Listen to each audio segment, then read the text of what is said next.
So here's another fantastic dry fly which comes straight out of the competition scene. This fly is called the Retire of Sedge and it was invented by Davy Parker. This is my version of it. In the vise I've got a size 16 barbless dry fly hook. On goes my tying thread and trim off. I'm going to just put in a dubbing body just to add a little bit of attraction. This is a natural squirrel dubbing which has got little tiny bits of green tinsel in it, so it's very attractive. So you've got that kind of double-edged approach where you've got something that's really natural and spiky and really attractive, just with a bit more sparkle to it, just to pull those fish up. Attach that to the shank of the hook and wind up towards the eye. Leave plenty of room at the head here because this is where the interesting bit's going to happen. The next bit is I'm just going to tie in a piece of pink aero wing. Now you can use pink, you can use white, you can use antron, but I'm going to use this aero wing partly because it's very buoyant, so this helps the fly to float for longer. I'm just going to grab hold of that around the tying thread, pinch it together and just put in a few turns to attach it to the top of the hook, like so. I'll trim this down in a second because it's a little bit long, but I want to make sure that I get everything the right length.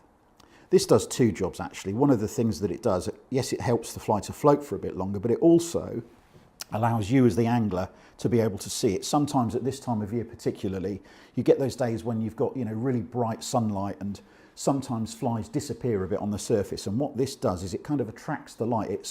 It's iridescent, the light shines through it, you can probably see that now. And it just gives you half a chance of being able to see that fly for a bit longer so you don't miss any takes, which is obviously very important.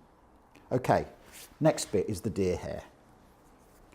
So, here's my deer hair patch, and I'm just going to grab a little pinch of that, take my scissors and trim off, like so. Now the important bit with this is to get everything lined up, so you can see all the ends there are higgledy-piggledy. They need to be lined up. And I've got a homemade little device that I used for doing just that, which is called a hair stacker. The more observant of you may recognise this device. It's actually a tube from some lip salve. Now the reason I've done this is because I tried to buy a hair stacker when I first started tying flies, and I found they were all 20 quid each, and to be honest it's just a tube with a lid on it, so I thought, well, that's a bit pricey for a tube with a lid on it, so I'll make my own, which is what I've done. So, pop the lid on.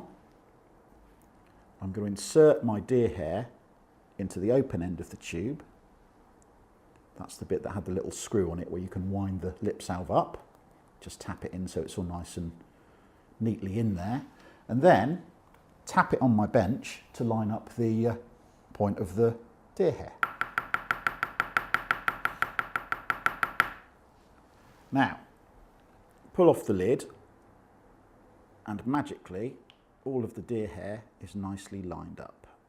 So you can see the other end, the end that I trimmed out, is all over the place.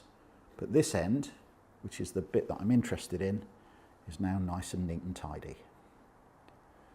Okay, next part of the process, I'm going to introduce this to my fly. They don't need to shake hands or anything like that, but what I mean by that is just to make sure that those tips line up with the bend of the hook.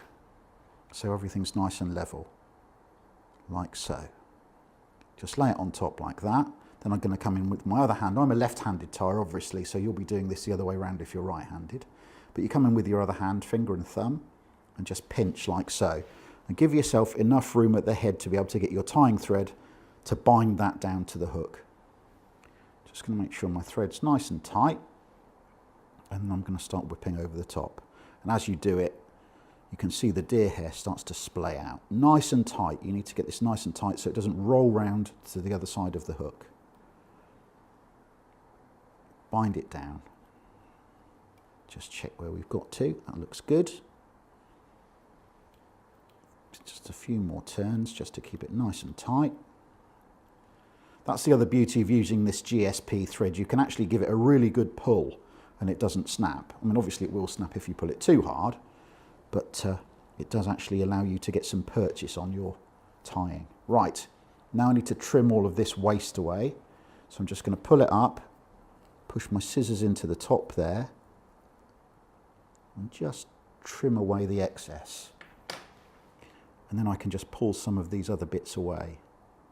They're funny little, it's a really weird material this. It's almost, these bits feel like they're almost made of polystyrene. It's very funny. Just need to trim that off.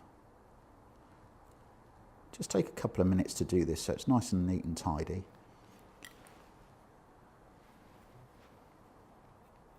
Don't want all these straggly bits. Just kind of forming a tripod with my right hand so I can rest my left hand on it and keep everything steady.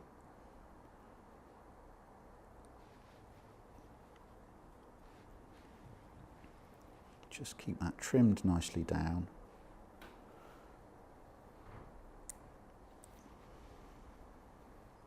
Obviously need to be able to see the eye of the hook so I can tie it on some fishing line, don't I? So I need to make sure that's nicely trimmed. Here we go. Delicate operation, but well worth it. Ever so fiddly, this fly. But it's one of those that as you're tying it and you think, do you know what, this is a pain. Then you realise that it does such a good job when you're out on the river, you think, actually, I'll persevere. Right, let's see if we can get that eye to appear by whipping that down. Just about perfect. Just push it back with my thumbnail. And there we can at last see the eye of the hook. Just get the tying thread in there a little bit. Now you can actually put a little bit of dubbing on the head if you want to. I'm not going to do with this one because, as you can see, the deer hair's formed quite a nice little head. So all I need to do now is come in with a whip finish. Give myself enough room to pull that through like so. And trim off. And then I'm just going to trim off my tag, line up the tag with the tips of the deer hair. I don't want to trim the deer hair, just the tag itself.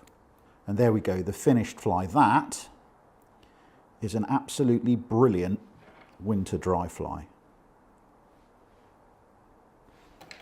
My version of Davy Parker's Retire of Sedge.